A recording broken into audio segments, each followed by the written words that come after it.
exploitation and greed pushing seas into an unsustainable ecosystem, impacting living resources.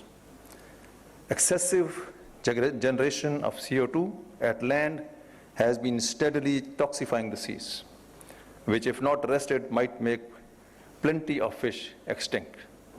Therefore, I believe there must be a harmonious approach towards sea-based socioeconomics that should include society, investors, and public stakeholders. Pakistan's locations makes it an important country both in the geopolitics and as a potential holder of many types of living and non-living resources in its seas.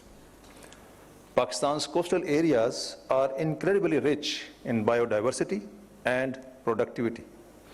Our continental shelf has enormous reservoirs of magnesium, cobalt, and nickel, while it also contains tremendous amounts of gas hydrates.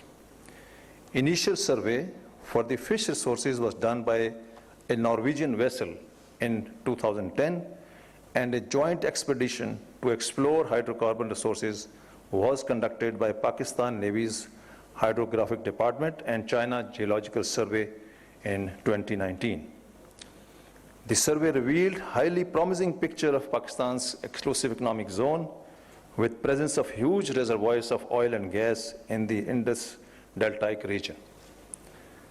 Third survey is expected this year, which is likely to pave the way for drilling and subsequent extraction of the hydrocarbons.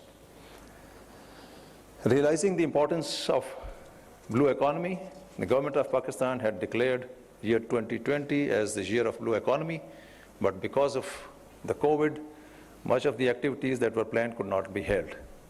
So two of the activities which Pakistan Navy in collaboration with Ministry of Maritime Affairs had planned had to be postponed because of COVID, one of which was Pakistan International Maritime Conference and Seminar, which would address most of the things what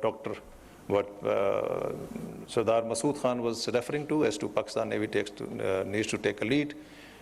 We did, and in fact, we could not hold that exhibition. And I am a firm believer that when we hold that exhibition and a series every year, I think much of the blue economy related problems will be solved, and all the stakeholders will come together to rescue this diminishing.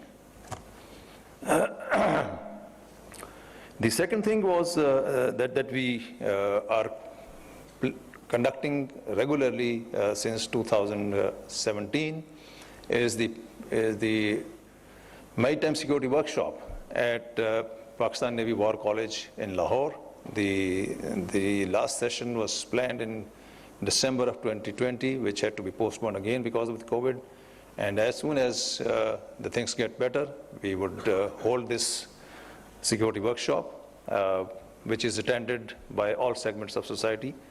And in the past three series of these workshops, we believe that we have been able to pass this realization to a number of people in the country, and I think this number will multiply as we continue to do this workshop, and then they subsequently pass on as to what blue economy is and what we need to do. Ladies and gentlemen, the cardinals of Pakistan's foreign policy have always been non-interference, collective well-being, and principled engagement, which is profoundly visible in Pakistan becoming a partner.